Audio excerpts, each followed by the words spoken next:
Assalamualaikum warahmatullahi wabarakatuh. Jumpa lagi di channel Ngopi Insight. Pada kesempatan kali ini, admin akan membagikan video penjelasan terkait dengan kriteria siswa yang bisa mendapatkan bantuan PIP. Pada video ini akan dijelaskan beberapa syarat siswa yang bisa masuk kriteria penerima bantuan program Indonesia Pintar. Perlu diketahui, bantuan program Indonesia Pintar merupakan sebuah bantuan yang diberikan dalam bentuk uang tunai kepada setiap calon penerima PIP. Namun tidak semua siswa bisa mendapatkan bantuan PIP ya. Oleh sebab itu, untuk bisa mendapatkan bantuan PIP, maka calon penerima harus bisa memenuhi beberapa persyaratan agar dapat dinyatakan layak sebagai penerima bantuan program Indonesia Pintar. Adapun dana bantuan PIP yang akan diberikan kepada masing-masing penerima di setiap jenjang itu berbeda-beda, yakni disesuaikan dengan tingkat jenjang sekolah masing-masing.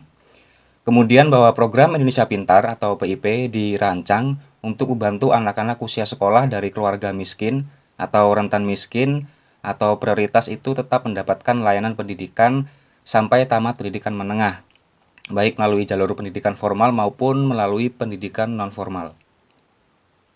Apabila siswa yang sudah tamat SMA atau SMK, maka ia masih tetap bisa mendapatkan bantuan PIP hingga kuliah, namun dengan catatan melakukan pendaftaran ulang untuk bisa mendapatkan kartu KIP kuliah. Nah, untuk video cara melakukan pendaftaran KIP kuliah, itu nanti akan admin bahas pada video selanjutnya ya. Kemudian tujuan diberikannya program Indonesia Pintar ini ialah pemerintah berupaya untuk mencegah pendidikan dari kemungkinan putus sekolah dan diharapkan dapat menarik siswa putus sekolah agar kembali melanjutkan pendidikannya, sehingga angka putus sekolah dapat semakin berkurang dan bahkan diharapkan tidak ada lagi anak-anak usia sekolah yang tidak merasakan bangku pendidikan. Oh ya, pada video sebelumnya admin telah membagikan video yaitu tentang cara melakukan aktivasi rekening PIP dan berkas apa saja yang harus dipersiapkan dan dibawa. Untuk melihat videonya, link video tersebut ada di bagian atas video ini ya. Nah, selain itu, bantuan PIP juga diharapkan dapat meringankan biaya personal pendidikan peserta didik, baik biaya langsung maupun tidak langsung, dan membantu orang tua siswa yang tidak mampu dalam membiayai uang sekolah anaknya. Berikut ini adalah besaran dari peruntukan dana bantuan program Indonesia Pintar sesuai dengan tingkat atau jenjang pendidikan dari siswa. Bisa dilihat di sini, besaran dan peruntukan dana PIP berdasarkan masing-masing jenjang. Di sini ada yang dari sebelah kiri, yaitu untuk jenjang sekolah dasar atau SDLB dan paket A, itu nominalnya adalah Rp450.000.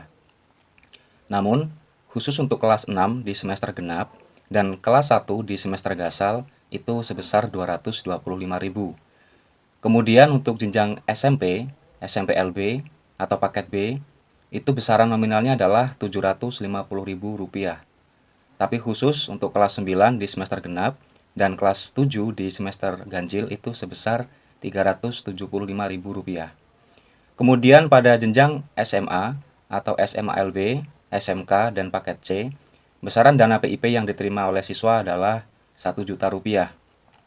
Akan tetapi, khusus untuk kelas 12 pada semester genap dan kelas 10 di semester gasal atau ganjil, itu sebesar Rp500.000. Kemudian untuk jenjang SMK, khusus program 4 tahun, dana yang diterima untuk siswa yang menerima PIP itu adalah Rp 1 juta. Tapi khusus untuk kelas 13 di semester genap dan kelas 10 di semester ganjil, itu dana yang diterima adalah Rp500.000.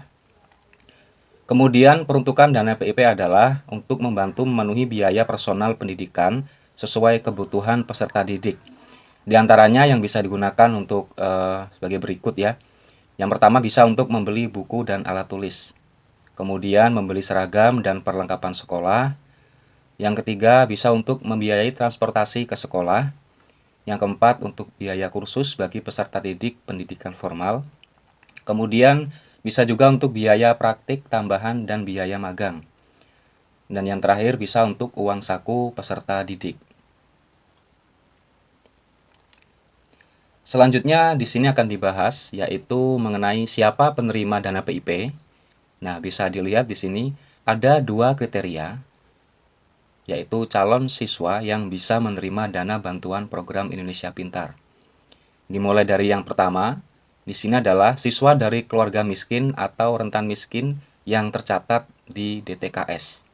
Di sini dijelaskan pada poin pertama, data terpadu kesejahteraan sosial atau DTKS itu memuat 40% penduduk yang mempunyai status kesejahteraan sosial terendah.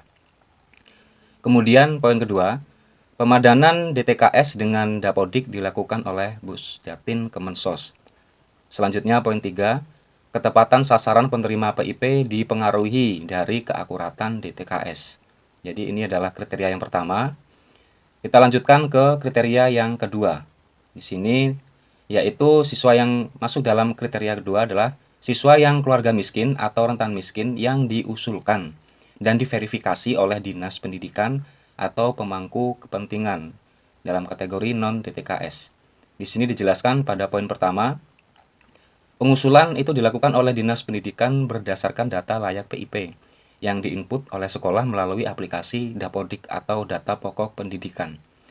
Kemudian pada poin kedua, ketepatan sasaran penerima PIP dipengaruhi dari pemilihan layak PIP oleh sekolah dan diverifikasi oleh Dinas Pendidikan. Selanjutnya di sini bisa dilihat ada alur berupa infografis tentang penetapan penerima PIP berdasarkan data dari DTKS.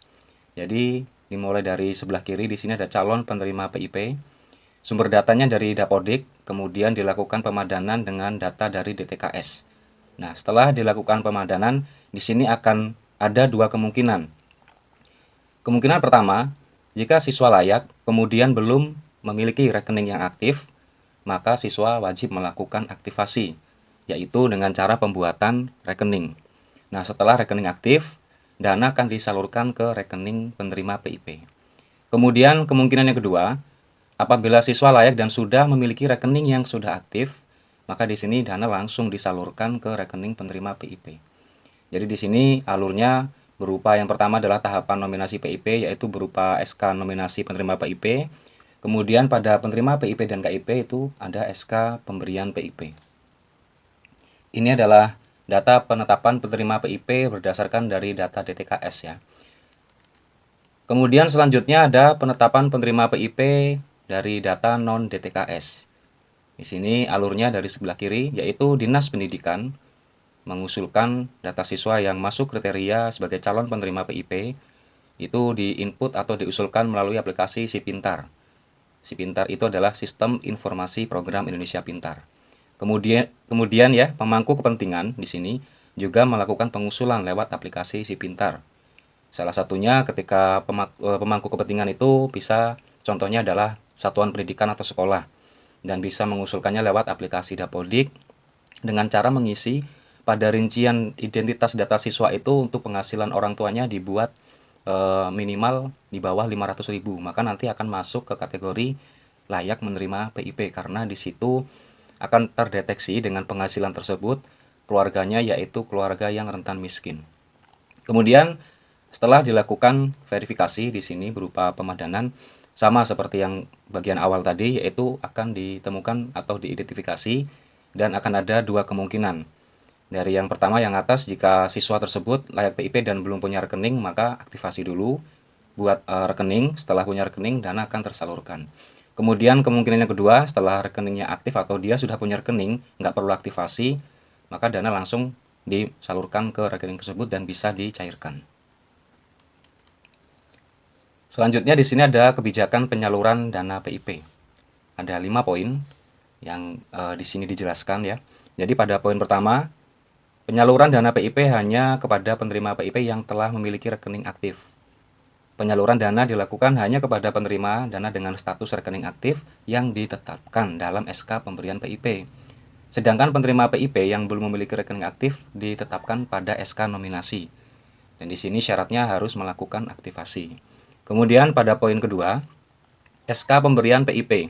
Ini berisi daftar nama penerima PIP yang telah memiliki rekening aktif dan mendapatkan dana PIP. Jadi prosesnya dana langsung ditransfer sesuai dengan jadwal pencairan. Nah, setelah dana masuk ke dalam rekening, maka peserta didik bisa mencairkan dana tersebut. Pada poin ketiga, SK nominasi PIP ini berisi daftar nama nominasi PIP yang rekeningnya belum aktif dan saldo awalnya itu 0. Sehingga diharapkan segera melakukan aktivasi rekening untuk dapat ditetapkan sebagai penerima PIP pada SK pemberian PIP. Lanjut pada poin 4, di sini adalah proses aktivasi rekening. Nah, di sini proses aktivasi rekening diberikan batas waktu atau perintah kuasa pengguna anggaran. Biasanya 3 bulan dimulai dari surat edaran PIP itu dikeluarkan ya. Kemudian poin 5, yaitu penyampaian SK. Di sini SK pemberian PIP dan SK nominasi PIP beserta seluruh daftar nama siswa seluruhnya dapat diakses di aplikasi yang namanya Si Pintar atau aplikasi PIP ya, oleh Dinas Pendidikan atau oleh satuan pendidikan dan juga oleh pemangku kepentingan. Jadi ini adalah syarat atau kriteria siswa yang bisa masuk sebagai calon penerima bantuan PIP. Untuk lebih lengkapnya nanti akan dibahas pada video selanjutnya secara detail dan mendalam. Baik, sekian ya video pada kesempatan kali ini.